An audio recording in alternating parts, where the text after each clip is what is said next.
শহরের কোলাহল ও দূষণ থেকে মুক্তি পেতে মানুষ ছুটে যায় পাহাড়ের দিকে। পাহাড় মানে যেন পর্যটকদের কাছে এক শান্ত আশ্রয়, যেখানে প্রকৃতি তার সমস্ত সৌন্দর্য নিংড়ে ঢেলে দিয়েছে। ছুটির দিনে তাই পর্যটকদের প্রথম পছন্দ হয়ে ওঠে পাহাড় ঘেরা অঞ্চল। কিন্তু জানেন কি, পাহাড় ভ্রমণের মধ্যেই একদিনেই ঘুরে আসা যায় বিদেশ। পশ্চিমবঙ্গ ভৌগোলিক বৈচিত্র্যে ভরপুর একটি রাজ্য। পাহাড়, সমুদ্র, সমতল মালভূমি, অরণ্য ও নদী উপনদী মিলিয়ে রাজ্যের প্রতিটি জেলা নিজস্ব বৈশিষ্ট্যে অনন্য।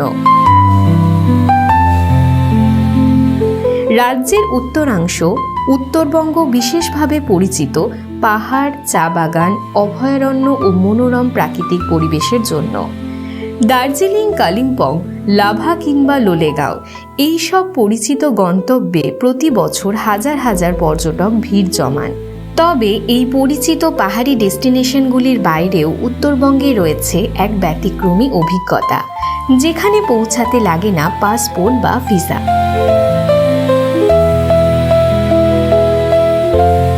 কথা হচ্ছে ভুটান সফরের। আলিপুরদুয়ার জেলার বীরপাড়া শহর থেকে মাত্র কয়েক কিলোমিটার দূরে ডলমোর এলাকা। এখান থেকেই ভারত ভুটান সীমান্তের গোমটু চেকপোস্ট দিয়ে অনায়াসে প্রবেশ করা যায় ভুটানে। ভারত ও ভুটানের দীর্ঘদিনের বন্ধুত্বপূর্ণ সম্পর্কের সুবাদে ভারতীয় নাগরিকেরা যে কোনো বৈধ ভারতীয় পরিচয়পত্র দেখিয়ে এই সীমান্ত অতিক্রম করতে পারেন। ভারতীয় সীমান্তরক্ষী বাহিনী ও ভুটান পুলিশের যৌথ নিরাপত্তা ব্যবস্থার মধ্য দিয়ে পর্যটকদের প্রবেশ প্রক্রিয়া সম্পন্ন হয়। চাইলে নিজস্ব গাড়ি নিয়েও ভুটানে যাওয়া যায়। সেক্ষেত্রে গাড়ির ব্লু বুক ও চালকের বৈধ ড্রাইভিং লাইসেন্স থাকা বাধ্যতামূলক। অস্থায়ী পর্যটক কার্ড সংগ্রহ করে ভুটানের ভেতরে প্রায় 40 কিলোমিটার পর্যন্ত ভ্রমণের অনুমতি মেলে। এমনকি অল্প সময়ের মধ্যেই পৌঁছে যাওয়া যায় ভুটানের রাজধানী থিম্পুতেও। ভারতীয় টাকা দিয়েই সেখানে কেনাকাটা ও খাওয়া দাওয়া করা সম্ভব।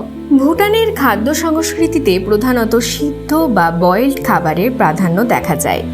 একদিনের এই বিদেশ সফরে পর্যটকরা স্বাদ নিতে পারেন ভুটানের জনপ্রিয় খাবার থুকপা। তবে ভ্রমণের সময় কিছু বিধিনিষেধ মানা বাধ্যতামূলক। ভুটানে প্রকাশ্যে যত্রতত্র ধূমপান নিষিদ্ধ।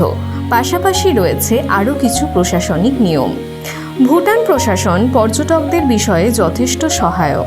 নিয়মাবলী বা বিধিনিষেধ সম্পর্কে জানতে চাইলে সংশ্লিষ্ট কর্তৃপক্ষ সহযোগিতার হাত বাড়িয়ে দেন। সব মিলিয়ে পাসপোর্ট ছাড়াই অল্প খরচে এবং স্বল্প সময়ে একদিনের বিদেশ ভ্রমণের স্বাদ নিতে চাইলে আলিপুরদুয়ার হয়ে ভুটান হতে পারে এক অভিনব অভিজ্ঞতা। বিশেষ প্রতিবেদন, নিউজ ইন্ডিয়া।